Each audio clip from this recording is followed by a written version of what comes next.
You know, I was very young and very impressionable at the time, and I think that, you know, maybe I just thought that Rocket Red Sparkle was a rock star's guitar.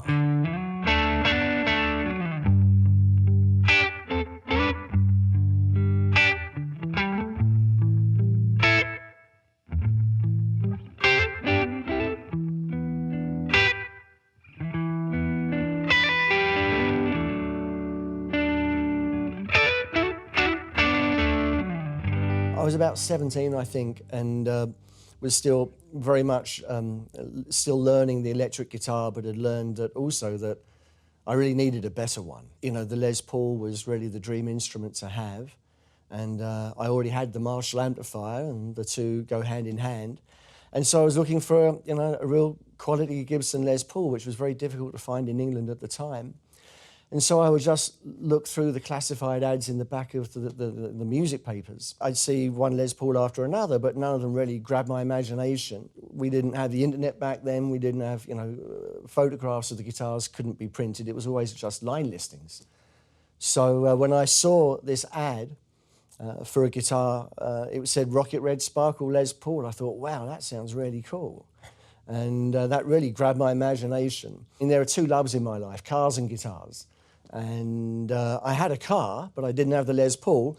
So I sold my car, and this was before I'd ever even seen the guitar. And so I sold my car, got the money, got on the train, went across London and to this guy's house, where he had hundreds of old American vintage guitars, what we call now vintage.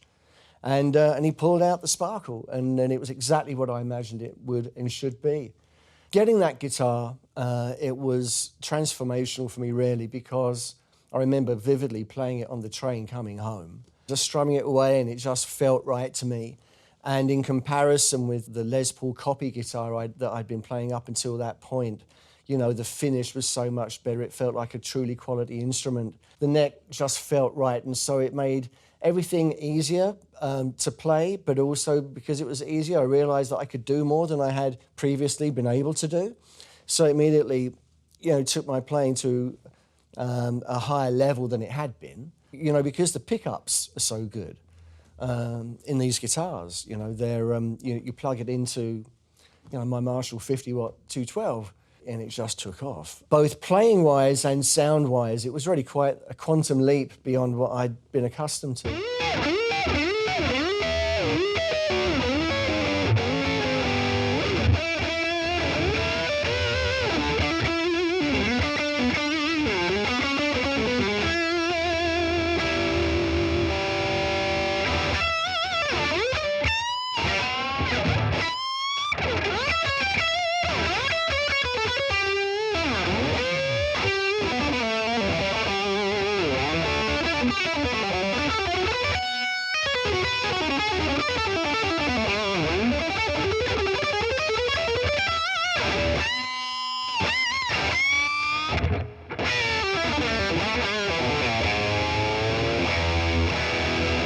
Having bought the guitar and then played it for a year or two, you know, I loved it. But, you know, as pretty much any guitar player knows, you always think there's something better out there.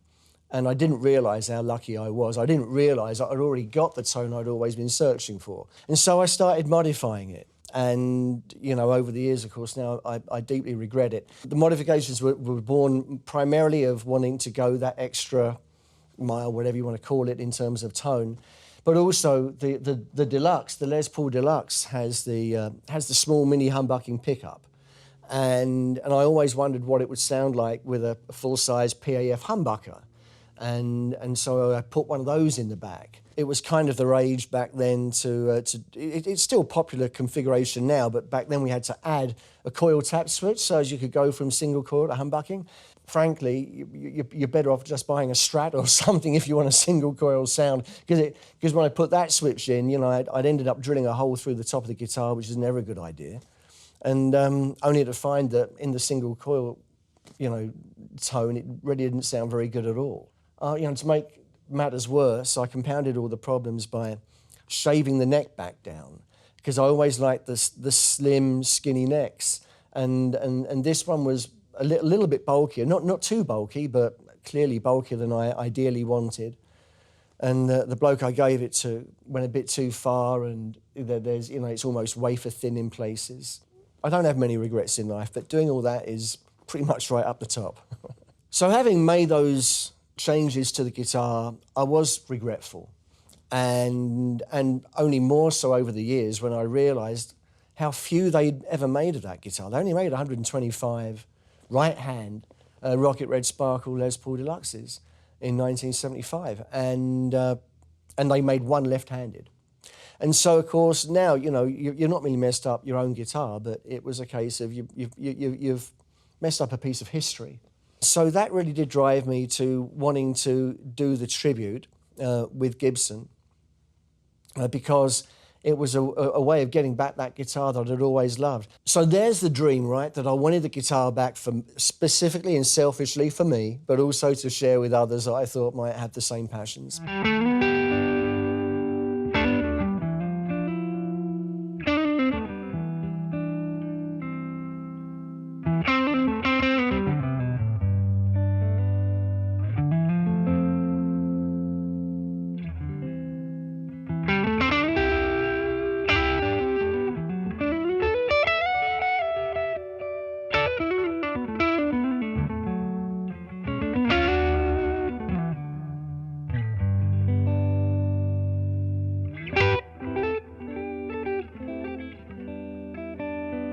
So in 1975, when the guitars first came out, they would have been built in the Kalamazoo factory, and back then they didn't have USA production versus custom shop production. It was Kalamazoo. That's where they built them. And they had a different style of manufacture back then. So the major construction difference is, this actually is the actual guitar that was used to do the colour matching this time around. So this is a 1975 guitar that was actually sent to Gibson to make sure that we got the colour right. So this is the actual one. This guitar is built on what's called a pancake body. So what you've got here is you've got the centre seam right where the strap lock goes, and this is this middle piece here is two pieces. It's split down here and here, and the very back of the guitar is actually one piece of mahogany. See, so there's no seam here. So it's actually three pieces of mahogany plus the laminate in between. So one piece, two piece, three pieces, and then you've got the maple top on top of that. And then what's different about the top is that back in the 70s, they had a kind of a flattish finish, a constant sort of French curve, if you will, to the top of the guitars going this way and that way. There was no real dish on them. The dish was predominantly from the 50s Les Pauls around this area of the guitar. And by the mid-70s, that dish had gone away and it was just more of a smoother arc. On top of that, another major piece of it was in the neck. This is a three-piece neck, one piece, two piece, and three. So you've got left, right, and middle. And this headstock also was different back in the 70s. The angle in the 70s was a shallower break angle over the nut. And that's typically what musicians are looking for is the vintage spec. So what we did with the reissue, or it's not actually a reissue, it's a tribute to. So it's made in the custom shop because we only have a few. We didn't want to do a big run, just want to keep it special. The body is a custom shop split body, so it's a two-piece body. So you'll have the split goes right down the middle here. It's a beautiful piece of mahogany. You've also got this pickup selector cover on the back that says Gibson Custom. We also come in the case. It comes with the brown plastic one if you prefer to have that. On the top, you've got the dish going around it, which the 70s ones didn't have. And I often wondered back in the day why my guitar didn't sort of shine in the same kind of curves as the older Gibsons did, and then I realised that there's the dish thing going on. So we've recreated that. This is the colour match body to go with the original vintage sample that we sent to Gibson. The neck is a one-piece mahogany neck as opposed to a three-piece. So there's no seams here, there's no glue, there's no laminate. It's the one-piece neck. And then there's the break angle of the headstock, which was 14 degrees back in the 70s, and now it's 17 degrees in this example because that's what they did back in the 50s. And that's what the custom shop does. The custom shop is very accurate to those 50s spec Les Pauls. And so you've kind of got the best of both worlds in as much as you've got the vintage specifications when it comes to quality of construction, and and you've got the 50s joint here versus the volute of the 75 guitar. It's got that slightly raised edge to it at the neck. Other than that, it's still got the mini humbucking pickups, same great colours, the knobs and the bridge and the tailpiece, they're all consistent to how one would want them to be. So more attention to detail that we brought to this, deciding on how we wanted to present these tribute guitars, because you've got this combination of 75 vintage versus 50s vintage, and how do you strike this happy balance between the two? This is my original guitar, and you'll see here that the serial number is in a sort of a plastic plaque, if you will, embedded in the back of the headstock. This is mine from '75. Here's another guitar. This is the vintage model that we actually sent to Gibson to get the colours right, and you can see here that this has got more of a stamped serial number.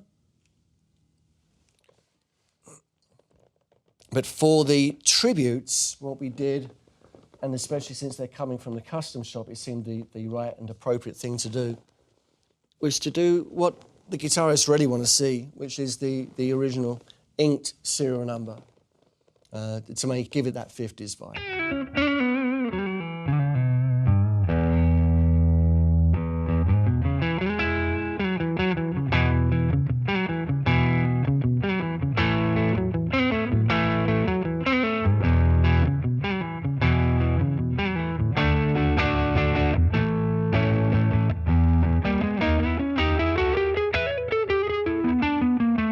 Guitars have started to come in, and they're beautiful and they're wonderful. It's a bit of a thrill.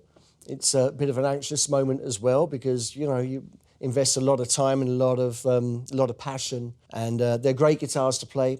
Les Paul Deluxes are relatively rare in comparison with the standard models, and so that's another thrill. It's a different kind of pickup. Plus, the other thing is you're getting a custom shop guitar. These tributes are even rarer than the old ones were. So it's a really special and great opportunity, somewhat unique opportunity.